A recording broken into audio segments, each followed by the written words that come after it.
Magandang araw po mga kabibi loves. Ngayon po ay mag-ano tayo ng saging. Ayan sa taas ko. So, titibain po natin dahil pwede na po siyang ipahinog. Ayan.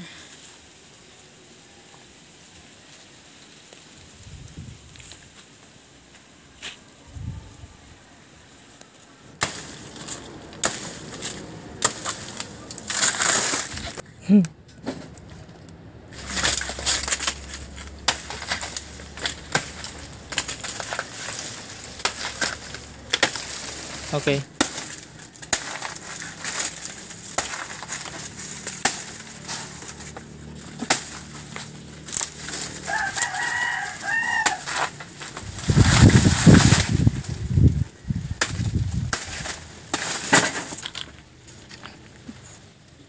Ayan mga kabibi loves. So, ito na po yung ating saging. Tingnan mo, pag pinatagal natin ito, magabiak yan sa init. Okay. So, ngayon naman po mga kabibi loves, ang ating gagawin po ay, syempre, lulutuin na po natin ang nahuli nating hipon kagabi. Ayan. So, bali, linisan ko lang muna siya. Tanggalan natin ng kanyang biguti.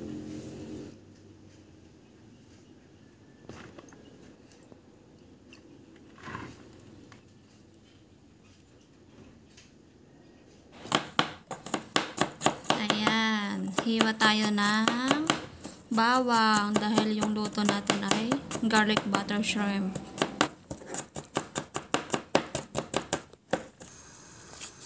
Lagyan natin yung butter.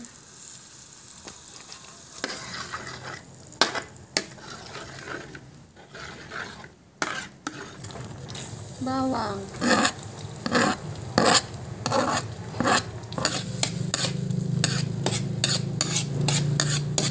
So, lagyan na natin yung hipon na may kaunting crabs.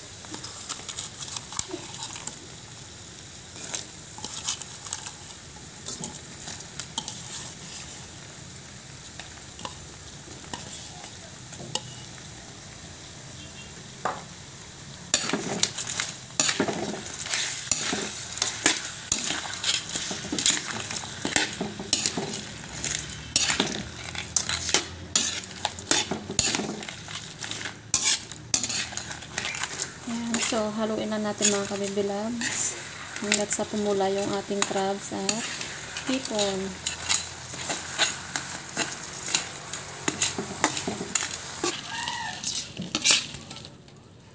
Ayan, so pumula na yung ating hipon. So, tanggalin muna natin mga kabibilabs.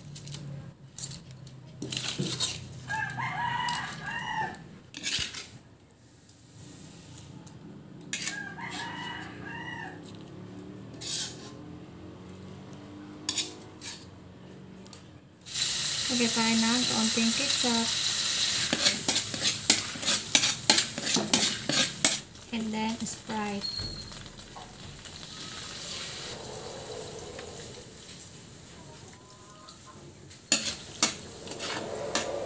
Next ay oyster sauce.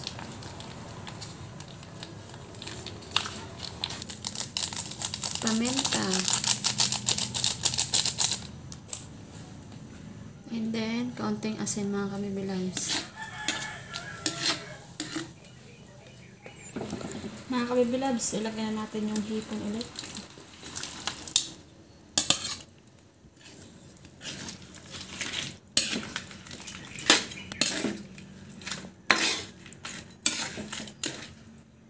So, hintayin ko lang maluto yung ating niluluto at may kakain na kami.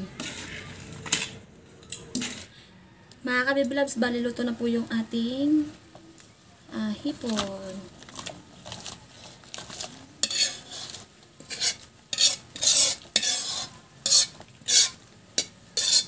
Yan na po lahat mga kabibilabs, yung ating garlic butter shrimp.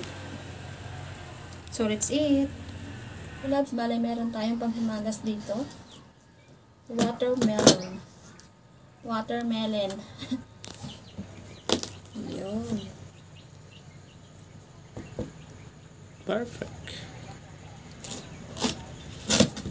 Galing mo pumili. Galing mo talaga pumili. Sana all. Okay, so ngayon po ay nakain na kami ni Eric.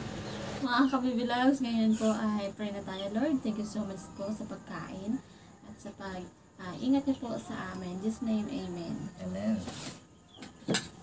Kain po mga kabibilags. Tayo. Tikman na natin ang ating nahuling hipon, yung ating niluto na masarap. Ang tamis. Ah. Tamis ba? Try nga.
Bye-bye na mga ka-baby loves. Bye-bye.